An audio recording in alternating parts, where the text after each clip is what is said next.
റസൂലുള്ളാഹി എന്താ പറഞ്ഞത്? തസവ്വജുൽ വലൂദൽ വദൂദ, ഏറ്റവും പ്രസവിക്കുന്ന ഏറ്റവും സ്നേഹവതിയായ പെണ്ണിനെ കെട്ടണം. കാരണം അങ്ങനത്തെ പെണ്ണുങ്ങളുമായി ജീവിച്ചാലാണ് അതിനകത്തുണ്ടാവുന്ന മക്കൾ നന്നാവുള്ളൂ. അതും പഠിക്കുമല്ലോ.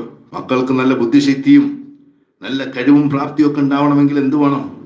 ഭാര്യ ഭർത്താക്കളുടെ ഇടയിൽ അവരുടെ എന്ത് ചെയ്യുന്നുണ്ട്, ബന്ധങ്ങൾ എന്തായിരിക്കണം? ശക്തമായിരിക്കണം. കുട്ടി ഗർഭത്തിൽ കിടക്കുന്ന സമയത്തും അതുപോലെ ലൈംഗിക ബന്ധത്തിൽ ഏർപ്പെടുന്ന സമയത്തൊക്കെ ഭാര്യയും ഭർത്താവും മനസ്സറിഞ്ഞ് അങ്ങോട്ടും ഇങ്ങോട്ടും സ്നേഹിക്കുന്നവരാണെങ്കിൽ അതിനകത്ത് ജനിക്കുന്ന കുട്ടികൾക്ക് ഭയങ്കര ബുദ്ധിശക്തിയും ഭയങ്കര മാനസികമായ ബലവും മാനസിക ആയിട്ടുള്ള അന്തരീക്ഷങ്ങളൊക്കെ ഉണ്ട്. കാരണം എന്താ?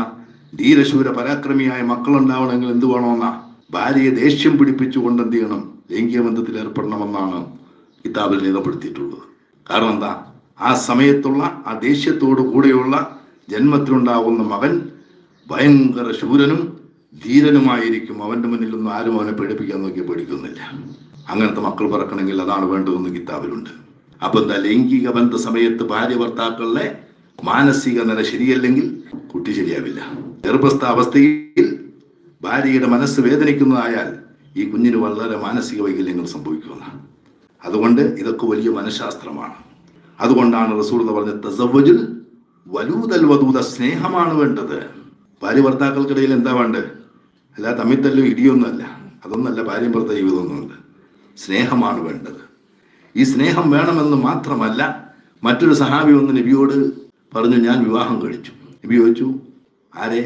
സയ്യിബൻ അംബിക്രൻ എന്നല്ലേ വാചകം? നീ കാനികത്വം നഷ്ടപ്പെട്ട സ്ത്രീയാണോ അഥവാ രണ്ടാം വിവാഹമാണോ? അല്ലെങ്കിൽ എന്ത് ചെയ്യുന്നുണ്ട്? ബിക്റിനെയാണോ? ബൽ സയ്യിബൻ, എങ്കിലും ഞാൻ കെട്ടിയത് ഒന്ന് കെട്ടിച്ച പെണ്ണിനെയാണ്. അപ്പൊ നബി ചോദിച്ചെന്താ? അല്ലാത്ത സൗവജത്ത ബിക്രൻ, നിനക്കൊരു കാന്യ സ്ത്രീയെ കെട്ടിക്കൂടായിരുന്നു?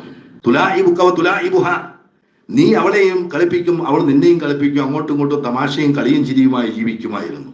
ഇത് ഒരു സ്ഥലത്ത് പോയി ഒരു ഭർത്താവുമായിട്ട് എന്ത് ചെയ്യുന്നുണ്ട്? പിണങ്ങി പിരിഞ്ഞു പോകുന്ന ഇവള് നല്ല സ്വഭാവക്കാരിയായിരിക്കില്ല. എന്തിനാ ഇവളെ കെട്ടിയെന്ന് നബി ചോദിച്ചത്? ഹദീസിലുള്ളതല്ലേ ഇത്?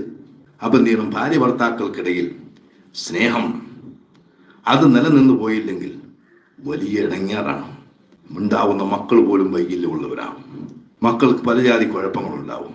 നല്ല മാനസികാവസ്ഥയുള്ള മക്കൾ പോലും ആ ഭാര്യ ഭർത്താക്കൾക്കിടയിൽ പിറക്കില്ല.